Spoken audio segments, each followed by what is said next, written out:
Siguro dahil maganda yung mga baril nila, mahal siguro yung mga pagbili doon sa mga baril na yun. Pero sa narinig ko po kanina na mas uunahin nyo po yung education kaysa sa defense. So ang tanong ko po, paano nyo po mai-implement yung ginagawa nyo po sa Davao City na ganun kaganda yung mga kagamitan ng mga kapulisan natin sa buong Pilipinas without compensating education? Yun lang, or without increasing the budget of defense. Yun lamang po. Alam mo, ganito yan. Yung cathedral ng Davao City was bombed twice. On Easter Sunday and the morning mass on Christmas Day.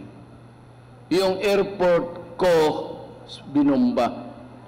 Just as the arriving... Sana po pakisagot po yung tanong ng diretso. Kasi yung tanong ko lang naman po is, hindi po ba matadagdagan yung budget for defense sa pag-i-implement nyo ng ginagawa nyo sa Davao City, sa buong Pilipinas, if ever you will be the president? So sana pakisagot lang po ng diretso kasi nagtatanong po kami ng diretso dito para makauwi na po kayo.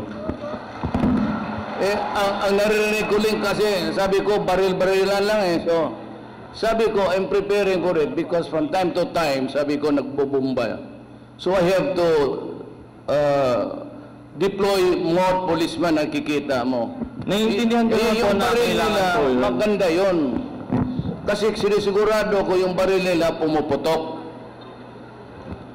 Kaya nga po, di ba po mahal po yun? So, sabi niyo po kasi kanina na unahin niyo po yung education kaysa sa defense. So, syempre, dahil maganda nga po yung mga baril nila, syempre, dadagdagan niyo rin yung budget for defense. Syempre, may mako-compensate na something. Is it education that will become, mababawasan ng budget dahil sa defense? But I told you, at the beginning, I said, the biggest share would go to education.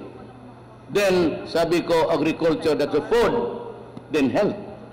What more I can say? Wala nga sa priority ko yung one na. Sabi ko.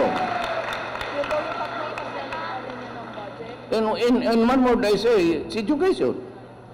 So ano ba naman yung baril na yan? Because ang sundalo talagang may baril. But education has the highest priority. That's number 1 sa budget namin. Sir, sa buong Pilipinas na po kasi i-implement, so mahal po talaga yung gagastusin natin for defense. Hindi lang naman po sa Davao City. So final answer, sir. Kung gusto niyo ganun lang pala, di bomba na lang, palitan ko.